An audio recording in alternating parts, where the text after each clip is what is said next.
জয়দীপ আমার দীর্ঘদিনের বন্ধু এবং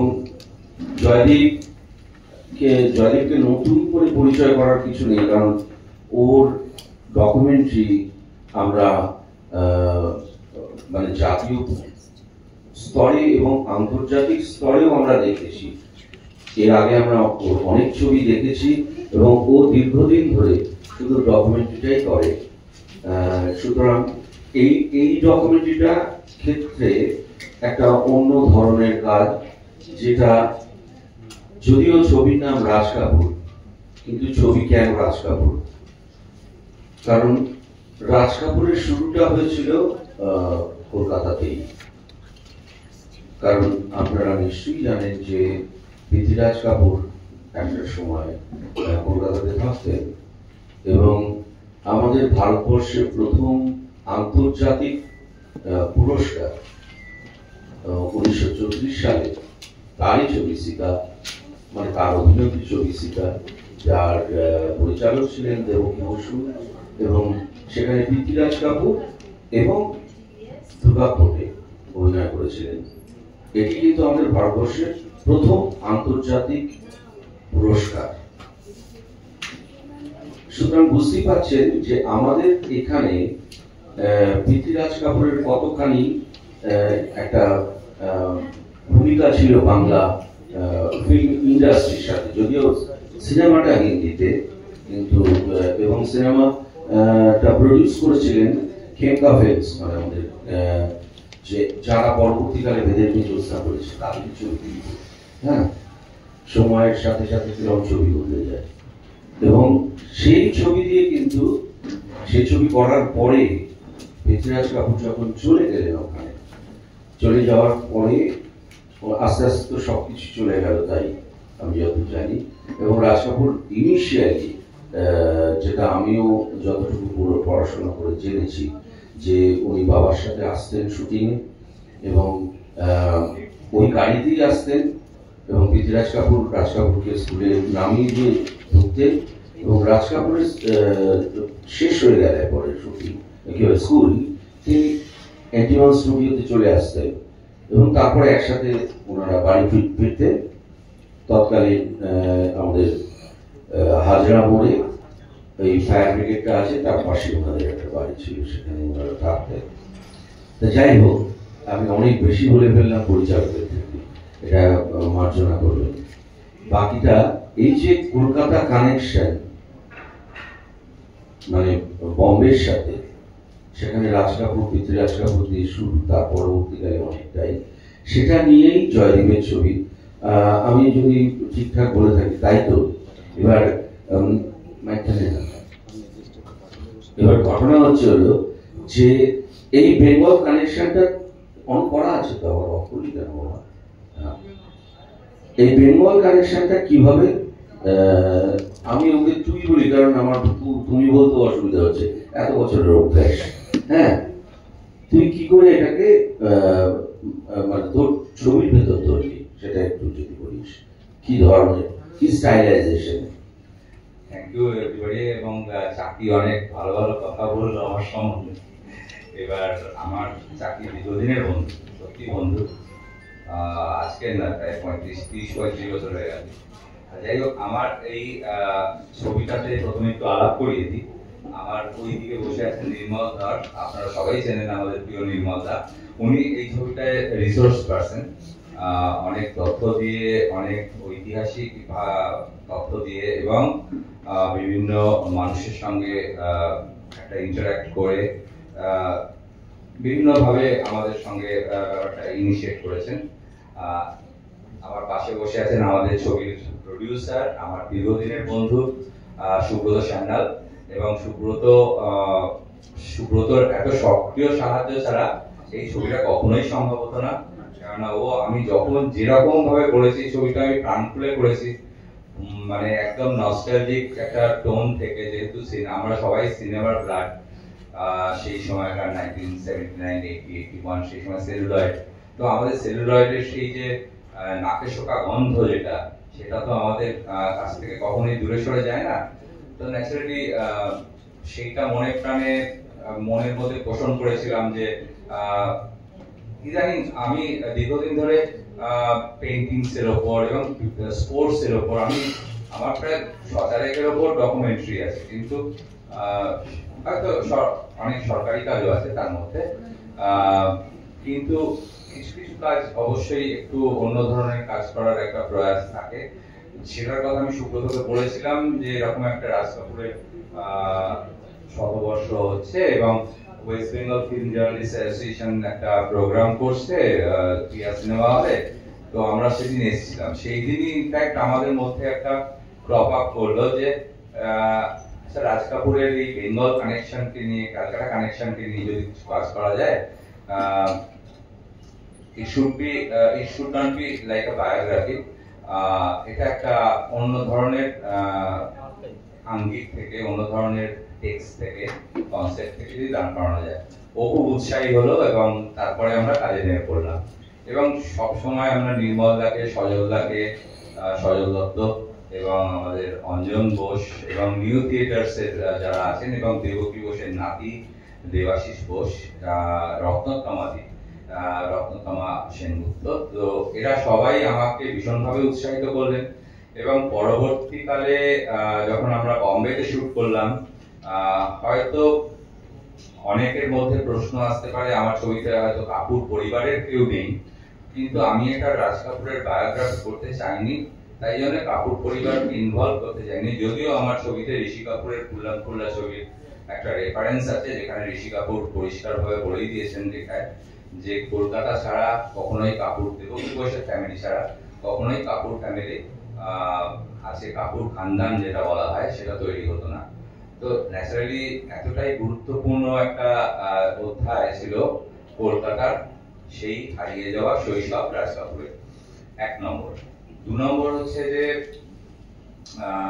ছবিটা যখন এরকম ভাবে আমি ভাবলাম যে ছোটবেলাটা তো ছোটবেলা কেটে গেল, তারপরে তুমি বম্বে গেলেন, শুধু উনি তো নয়, 1940s যখন বেঙ্গল ফেমিন, যখন নিউ থিয়েটার্সে আগুন লেগে গেল, যখন সেকেন্ড ওয়ার্ল্ড ওয়ার, একটা টার্মোয়াইল সিচুয়েশন কলকাতায়, একটা ফিল্ম ইন্ডাস্ট্রি খুব খারাপ অবস্থা, এবং সেই সময় প্রচুর বাঙালি পার্সোনালিটি যারা বম্বেতে শিফট করে গেলেন, মাইগ্রেট করে গেলেন, তো এবং তাদের মধ্যে নিতিন বোস থেকে আরম্ভ করে অনেক, বিমল রায়, এবং পরবর্তীকালে বিমল রায়ের হাত ধরে ঋষিকেশ মুখোপাধ্যায় এবং নবেন্দু ঘোষ এবং তারপরে বাসু ভট্টাচার্য, এরা, এবং আরেকটা জিনিস করেছিল সেটা হচ্ছে পৃথ্বীরাজ কাপুরের থিয়েটার হিস্ট্রিটা হচ্ছে আইপিটি এর উনি খুব সক্রিয় সদস্য ছিলেন এবং আইপিটি এর একটা মানসিকতা সেই সময় কলকাতায়, আপনারা জানেন সবাই, গণনাট্য সংঘের একটা মোটিভেশন কলকাতাতে খুব বেশিভাবে ছিল,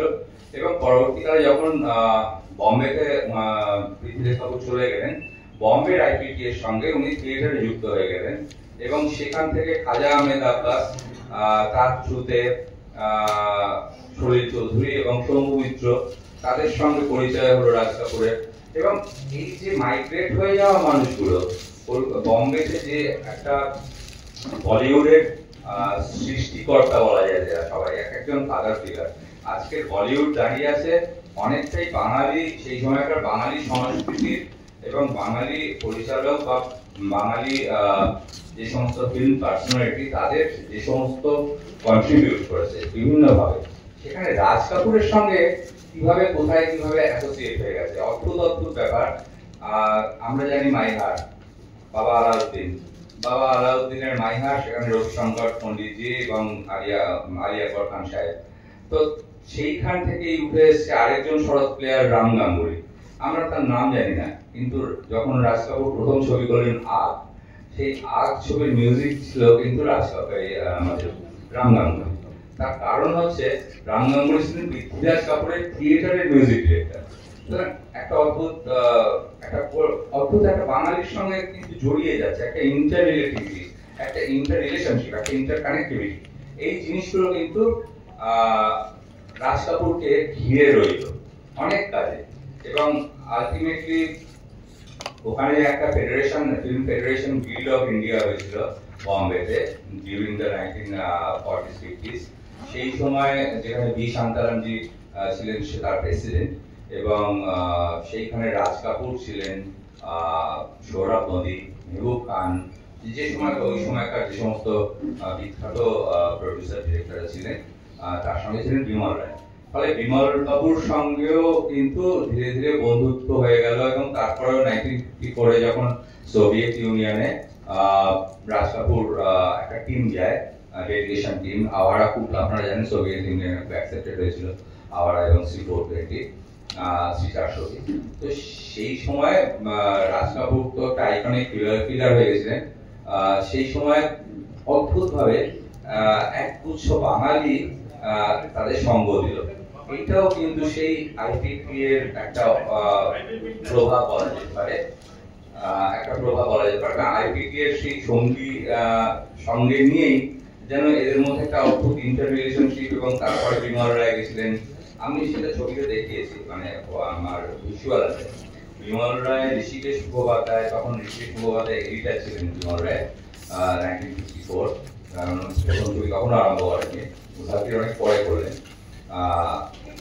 এবং তারপরে রাঘু কর্মকার, অনিল বিশ্বাস এমন একজন ফিগার ছিলেন বম্বেতে, এত বড় একজন মিউজিশিয়ান, তার সঙ্গে রাজ কাপুরের এত অন্তরঙ্গতা ছিল যে এই লতা মঙ্গেশকরজিকে প্রথম পরিচয় করিয়ে দিয়েছিলেন রাজ কাপুরকে অনিল বিশ্বাস, ফেমাস স্টুডিও বম্বেতে। ফলে একটা অদ্ভুত বাঙালি সংস্কৃতি ওনার মধ্যে একটা বহমানতা ছিল বাঙালি সংস্কৃতি, যেটা আমার কাছে খুব অদ্ভুত লেগেছে। এবং আলটিমেটলি যখন লাস্টে এবং তারপরে ঋষিকেশ মুখোপাধ্যায় আপনারা জানেন যে অদ্ভুতভাবে ওনার সঙ্গে একটা অদ্ভুত গভীর সম্পর্ক ছিল রাজ কাপুরজির। মুসাফিরের পরে যখন উনি আনাড়ি করলেন, আনাড়ি থেকে এবং তারপরেও আরো একটা ছবি করেছিলেন, এবং তারপরে আনন্দ যখন করলেন ঋষিকেশ বাবু, সেটাও একটা খুব ইন্টারেস্টিং। তখন প্রিয়া সিনেমা হলে আমাদের যে পূর্ণিমাদি, তার যে হাজবেন্ড ছিলেন অসীম দত্ত, বিখ্যাত প্রযোজক আপনারা জানেন। তো অসীম দত্তকে রাজ কাপুর বলেছিলেন যে আমি একটা বাংলা ছবি করব, তার নাম হবে আনন্দ সংবাদ, ঋষিকেশ বাবুরই পরিচালনায়। সেটা কিন্তু আনন্দ ছবির আগে, এবং ঋষিকেশ বাবু পরিচালনা করবেন, আমি আর উত্তম কুমার অভিনয় করব। অর্থাৎ অমিতাভ বচ্চন এবং রাজেশ খান্নার যে রোলটা ছিল সেইটাই কিন্তু করার কথা ছিল অ্যাকচুয়ালি বাংলায়, রাজ কাপুর এবং উত্তম কুমারের। আনফরচুনেটলি সেই কাজটা হয়নি। কিন্তু পরবর্তীকালে আনন্দ যখন হলো 1970-তে, আপনারা আনন্দের টাইটেল কার্ড যখন দেখলেন, পায়রা উঠছে বম্বে শহরে, এবং সেইখানে this film is dedicated to the city of Bombay and Raj Kapoor আলাদা করে মেনশন করা আছে। তাহলে এই যে একটা মানে একটা অদ্ভুত অন্তরঙ্গতা। এবং আরেকটা জিনিস আমার মনে হয়েছে, নার্গিসের জন্ম কলকাতায়, অদ্ভুত ব্যাপার। 1931 নার্গিস জন্মেছেন, এবং রাজ কাপুর তখন একদমই শৈশব, কেউ কাউকে চিনত না। শম্ভু মিত্রর 100 বছর হয়েছে, প্রায় 100 বছর হয়ে গেছে। সলিল বাবু এক সমবয়সী সব, হেমন্ত মুখোপাধ্যায় তিনি 3-4 বছরের সিনিয়র, মান্নাদের 100 বছর, মানে প্রায় আমরা বলতে পারি এরা সবাই মোটামুটি কন্টেম্পোরারি। ঋষিকেশ মুখার্জির 100 বছর, এবং কেউ কাউকে চিনত না। বম্বেতে যখন চলে গেল, তখন অদ্ভুত ভাবে কিরকম একটা বম্বের একটা বৃহত্তর সিনেমার সংসারে একটা এই বাঙালিদের সঙ্গে রাজ কাপুর কিরকম ভাবে মিলে গেলেন, এটাও কিন্তু একটা অদ্ভুত স্টোরি টেলিং, যেটা আমার মনে হয়েছে যে it should be archived, it should be depicted in the film. এবং নার্গিসের সঙ্গে পরবর্তীকালে আপনারা জানেন একটা ঐতিহাসিক, যেটা রিফ্লেকশন ববিতে আপনারা দেখছেন, যখন ঋষি কাপুর প্রথম ডিম্পল কাপাডিয়াকে ওই দরজাটা খুলছে, ওটাই কিন্তু রাজ কাপুরের সঙ্গে নার্গিসের প্রথম বম্বেতে সাক্ষাৎ, তারই ইমেজটা উনি ববিতে নিয়েছিলেন। এইরকম অদ্ভুত ইন্টারঅ্যাক্টিভ একটা কতগুলো ইন্টার রিলেশনশিপের উপর দাঁড়িয়ে এই ছবিটা হয়েছে। এবং পরবর্তীকালে আপনার যখন তিসরি কাসম উনি করলেন বাসু ভট্টাচার্যের, তখন তিসরি কাসমে কিন্তু নবেন্দু বাবু স্ক্রিপ্ট ছিল, নবেন্দু ঘোষের, এবং সুব্রত মিত্র সত্যজিৎ বাবুর ক্যামেরাম্যান, তিনি ছিলেন ক্যামেরাম্যান, এবং বাসু ভট্টাচার্য ছিলেন ডিরেক্টর। এবং অদ্ভুত বাঙালি পরিকৃত হয়ে তিসরি কাসম একটা অসামান্য ছবি, আপনারা জানেন, অল টাইম ক্লাসিক। তো এই কোলাবোরেশনটা কিন্তু মানে অদ্ভুত ভাবে একটা বাঙালির যে বেঙ্গলের যে একটা কন্ট্রিবিউশন টুয়ার্ডস বম্বে, এবং ওই সময়টা বিশেষ করে সেইটা কিন্তু আমি একটা অন্যভাবে তুলে ধরার চেষ্টা করছি। অন্যভাবে বলতে সবাই সবভাবেই তুলে ধরে ঠিকই। আমি প্রত্যেকটা ডকুমেন্টারি একটু লিরিক্যাল মেজাজের করি, এবং আপনারা যদি দেখেন ছবিটা খুব মনে হবে কবিতা দেখছেন। আমি অনুরোধ করবো আপনারা যদি একটু না দেখে থাকেন, শিশির মঞ্চে পরশুদিন শো আছে। এটা আমার মনে হয়েছে রাজ কাপুরের শতবর্ষে শুধুমাত্র কলকাতা শহরের ট্রিবিউট নয়, এটা আমাদের কলকাতা ফিল্ম ইন্ডাস্ট্রির তরফ থেকে রাজ কাপুরকে একটা ট্রিবিউট জানাবার চেষ্টা করেছি।